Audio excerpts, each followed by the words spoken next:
one child cannot digest so much milk. Even that you have to convince people. आपने एक minute सुन के, mother nature माँ प्रकृति का इतनी बेवकूफ़ है क्योंकि शाकाहारी मैं पूरा नहीं हो पा रहा था। क्या नहीं पूरा हो पा रहा था? शाकाहार को दो भागों में विभाजित करें तो बनेगा शाक प्लस आहार, ऐसा आहार जो वनस्पति से आता है। आपने बात करी मलखम की, मेरे कई सारे दोस्त हैं जो मलखम में पार्टिसिपेट करते हैं और बहुत अच्छे लेवल पर उन्होंने परफॉर्म किया है। मेरे शरीर को प्रोटीन से मतलब है, मेरे शरीर को कैल्शियम से मतलब है। अब मैं उसे बालू रेती से दे दूं भले ही। अरे मसाला डालो यार, अरे चिकन को थोड़ा मसाला डालो इसके अंदर। दुनिया की कोई ऐसी माँ नहीं है जो बच्चे को जन्म देती है और उसके बाद उसको हमेशा 50 सालों तक उसको दूध आते ही जा रहा है।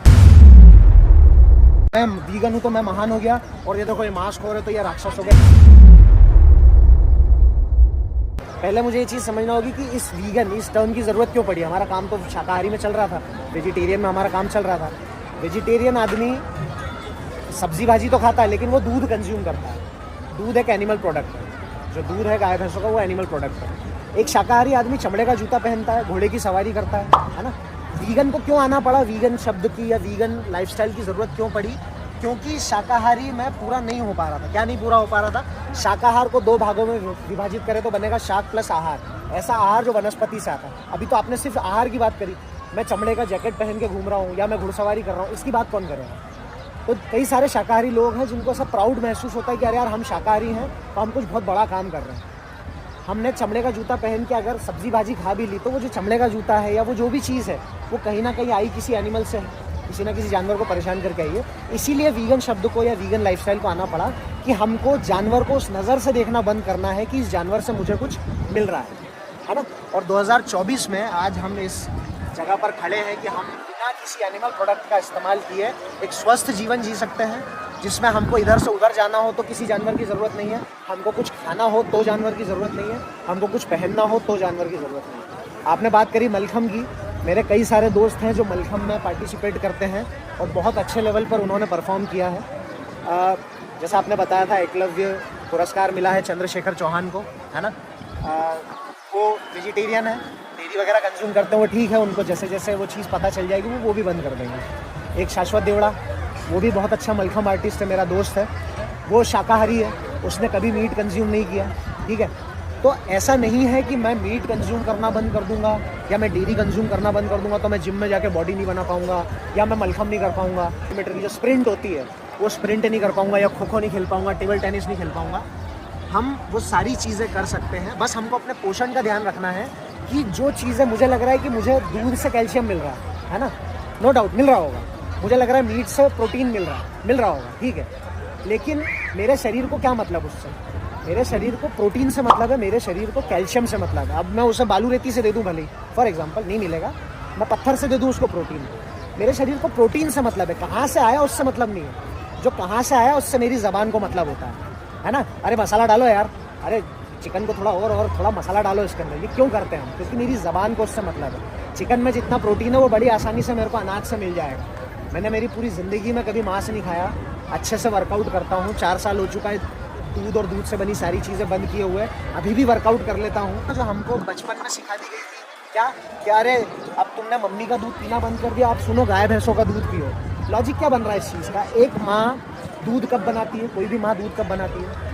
बच्चे को जरूरत होती है, जब वो बच्चे को जन्म देती है, ठीक है। क्या उस माँ को हमेशा जीवन भर दूध आता है? कब आना बंद हो जाता है? जब बच्चे की उम्र हो जाती है। बच्चे की उम्र हो जाती है, या बोल लो पोषण पूरा हो जाता है, या बोल लो दांत आ जाते हैं, है ना। दुनिया की कोई ऐसी माँ नहीं है जो बच्चे को जन्म देती है और उसके बाद उसको हमेशा 50 सालों तक उसको दूध आते ही जा रहा है। उसको दूध तब आएगा जब वो बच्चे को जन्म देगी। मैं पैदा हुआ, मेरी माँ को दूध आया, मैंने दूध पिया, मेरी माँ को एक समय बाद दूध आना बंद हो गया। अब दोबारा दूध कब आएगा? जब मेरा छोटा भाई या बहन पैदा होगी। इस बात से हमको क्या पता चल रहा है? वो दूध किसके लिए आ रहा है? बच्चे के लिए, जो पैदा हुआ उसके लिए। उसके बड़े भाई का या बड़ी बहन का भी कोई अधिकार नहीं है उस पर, क्योंकि वो दूध सिर्फ तब आया जब वो बच्चा पैदा हुआ। गाय भैंसों में सेम चीज़ होती है। गाय भैंस प्रेग्नेंट होगी, बच्चे को जन्म देगी, सिर्फ तभी उनको दूध आएगा।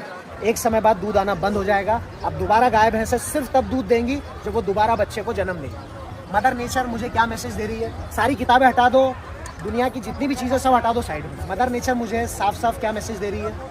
गाय भैंस कब दूध दे रही है? जब वो बच्चे को जन्म दे रही है। दूध आना कब बंद हो जा रहा है? जब बच्चे का पोषण पूरा हो जा रहा है। अगर मुझे ह्यूमन बीइंग को, इंसान को ज़िंदगी भर दूध की ज़रूरत होती तो पहली बात तो जिस माँ ने मुझे पैदा किया उसको दूध नहीं आता। मैं पैदा होते से गाय भैंसों का दूध पीता, और जब गाय भैंसों ने और गाय भैंसों को दूध प्रोड्यूस करने के लिए बच्चे को प्रोड्यूस करने की ज़रूरत नहीं पड़ती, है ना। बच्चे को पैदा करने की ज़रूरत नहीं पड़ती। मैं जाता, गाय भैंसों को दूध आता रहता, मैं उनसे दूध लेता रहता। लेकिन बच्चे को जन्म देती है, फिर दूध आता है, उस दूध को, वो बच्चे को तो छोड़ो, उसको पीने को मिलता ही नहीं है। डॉक्यूमेंट्री है यूट्यूब पर, माँ का दूध नाम है उसका, ज़रूर देखना। जितनी हमने बातें करी है, जो भी कुछ मैंने बताया है, वो समझ लो बड़े से पहाड़ के सामने चींटी के समान है। डॉक्यूमेंट्री का नाम है माँ का दूध। आप सभी लोग यूट्यूब पर जाके घर पे उसको आराम से देखना। डेयरी इंडस्ट्री कितनी क्रूएल है, और हमको लग रहा है हम शाकाहारी होकर बहुत तोप काम कर लिया हमने, या हम तो किसी भी तरह की हिंसा में शामिल नहीं है। तो हमको रियलाइज़ होगा कि यार कितनी हिंसा शामिल है गाय भैंसों का दूध पीने में। क्योंकि एक बार जब वो गाय भैंस दूध भी देना बंद करती है, उनको भेजा जाता है कटने के लिए।